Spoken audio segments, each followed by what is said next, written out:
La ilaha illallah Muhammadun Rasulullah alaihi salatullah wa alihi wal ahibba.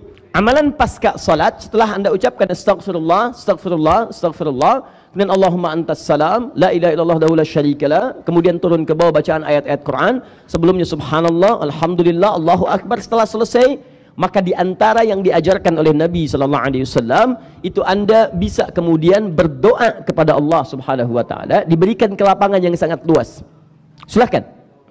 Nah, di antara doa yang sering dibacakan oleh Nabi, bunyinya sangat singkat tapi isinya padat. Lihat kalimatnya. Allahumma inna nas'aluka. Kalau untuk banyak orang, kalau untuk sendirian, inni as'aluka. Ya Allah, sungguh kami memohon kepadamu, meminta kepadamu, ilman nafi'a, satu, ilmu yang bermanfaat. Dua, rizqan tayyiba, rizki yang berkah dan baik. Tiga, wa amalan mutaqabbala, dan amal yang diterima olehmu. Tiga hal. Satu, ini sudah paham yang ini? Baik, saya hapus boleh? Baik, masih ingat insya Allah? Masih ya? Amalan pasca sholat apa? Zikir, baik, alhamdulillah. Yang nomor 4 apa? Ah, Masya Allah.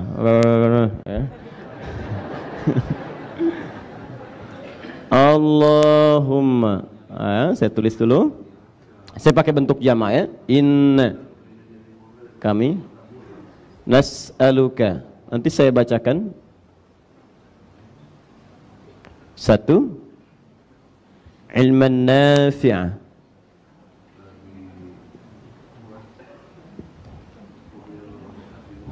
Dua, rizqan tayyibah.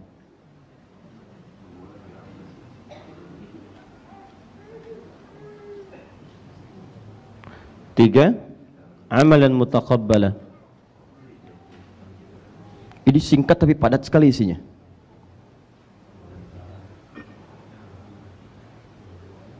Mutaqabbalah. Ya, tiga hal ini terdapat di hadis riwayat Ibnu Majah nomor hadis 925. Ini doa yang sering kali dibaca oleh Nabi sallallahu alaihi wasallam pasca salat. Nah, perhatikan baik-baik ibu dan bapak cara memahami ya. Cara memahami dari satu nas baik Al-Quran atau hadis yang kemudian nampak kepada kita. Dalam kaidah usul fikih nanti yang disusun oleh para ulama, usul fikih itu dasar-dasar menyimpulkan hukum. Kalau Al-Quran dan hadis disebut dalil hukum. Cara memahami hukum nanti ada kaidah hukum. Kaidah hukum disebut dengan kaidah fikih. Dasarnya disebut dengan usul fikih. Dalam usul fikih ada bab yang namanya al-am wal khas, umum dan khusus. Jadi kalau ada satu dalil disebutkan, apakah dalil ini petunjuknya khusus atau sifatnya umum? Jadi kalau dalam bab doa, misalnya cara memahaminya seperti ini. Apakah kalau Nabi berdoa seperti ini pasca sholat, apakah doa ini saja yang khusus dibaca pasca sholat, yang lainnya tidak boleh? Ataukah ini cuma petunjuk saja? Berdoa, boleh berdoa pasca sholat. Kalau kalian kebingungan ingin berdoa apa, inilah di antara doa yang bisa dibacakan. Di ini dalam kaidah fikih disebut dengan awas, tariqatu istinbatil ahkam, cara menyimpulkan hukum dari dalil yang ditampilkan kemudian dari nas-nas syariat. Nah, bagaimana cara menyimpulkan ini? Karena sementara orang seringkali ada yang keliru memahami. Pokoknya kalau kata Nabi ini aja, yang lainnya salah. Kalau kata Nabi doa yang ini yang dibaca, yang lain tidak tepat. Tidak begitu Ferguson. Ya. Cara menyimpulkannya tidak begitu. Kenapa? Ya kalau Ferguson yang tanya kan kita jawab. Satu, lihat sini. Jika itu tidak dikhususkan kemudian diikat oleh qarinah-qarinah, keadaan-keadaan lain yang menunjukkan makna khusus, maka sifatnya itu adalah umum.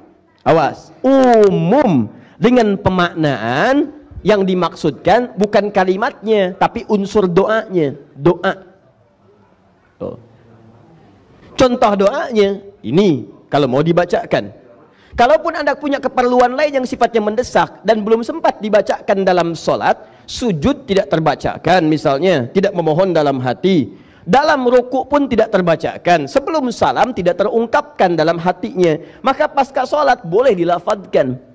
Karena dalam sholat itu kita hanya melafadzkan bacaan-bacaan yang langsung dicontohkan oleh Nabi. Duduk di antara dua sujud misalnya, Rabbighfirli warhamni wajburni dan seterusnya. Kita nggak bisa melafadzkan minta yang lain. Dalam sujud, subhanakallahumma bihamdika Allahumma gfirli, subhana rabbiyal a'la wa bihamdi, itu. Tapi mengungkapkan yang lain apalagi pakai bahasa kita tidak bisa, kecuali dalam hati.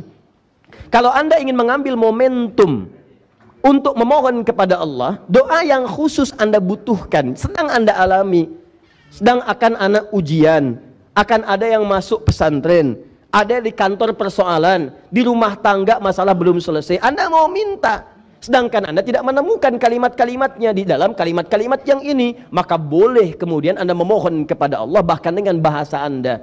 Silakan. Mau pakai bahasa Indonesia? Boleh. Mau pakai bahasa Sunda? Boleh. Bahasa Padang? Boleh. Jawa? Silahkan.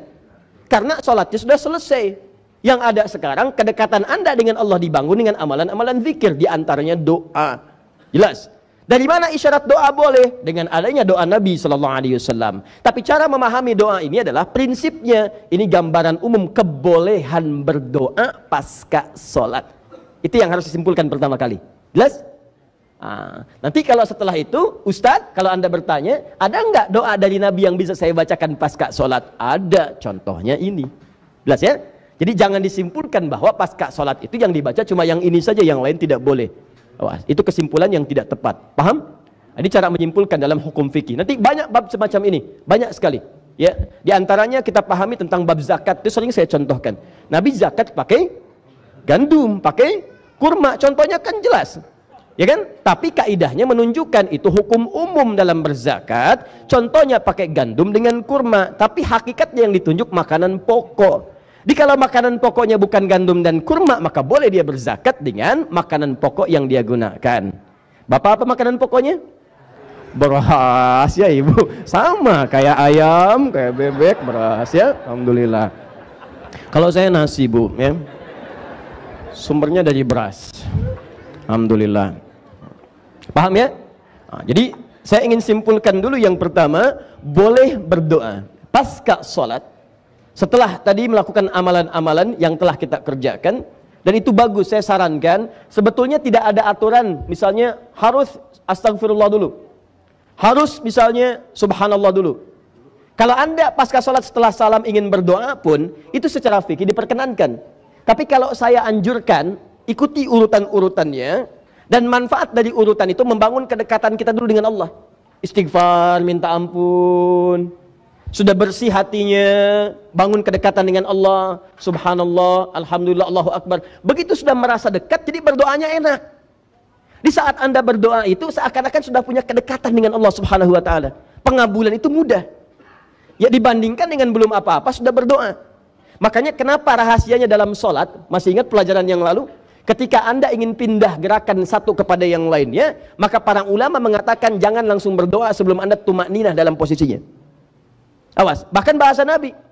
Awas, wala tasjud, jangan sampai kemudian dia sujud. Ya, hatta yatma'inna fis sujudi, sampai kemudian dia merasa tenang dalam sujudnya, tumakninah. Jadi bukan berarti baru turun sami'allahu liman hamidah, Allahu akbar, belum napak dah doa. Subhana rabbil a'la, subhanakallahumma wa bihamdika Allahumma ighfirli. Itu enggak ada bekas di jiwanya.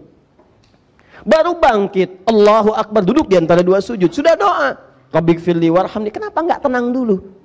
Duduk dulu, tenangkan hati dulu, darah beredar dengan nyaman, baru berdoa. Sami'allahu liman hamidah, tenang dulu, hatta ta'tadila qa'iman, sampai dengan tegak sempurna. Begitu selesai, baru teruskan kemudian. Ya, sami'allahu liman hamidah sambil berdiri. Rabbana walakal ham, bil as-samawati wa mil al-ardi wa mil bainahuma, dan seterusnya sampai selesai doanya. Paham? Baik. Ini yang saya gambarkan. Jadi tenang, minta, urutkan, baru mohon. Nah, yang paling menarik, dan ini saya anjurkan, kalau Nabi saja membaca ini, maka pasti kita lebih butuh dengan itu. Nabi terjamin dengan semua kemuliaan kehidupan. Dunia dijamin, alam kubur ada jaminan, akhirat juga sudah ada jaminannya sebelum beliau wafat. Kita hidup dunia belum ada jaminan, alam kubur belum jelas, akhirat juga belum menentu. Jadi kalau Nabi saja baca doa ini, masa kita enggak? Jelas cara berpikirnya?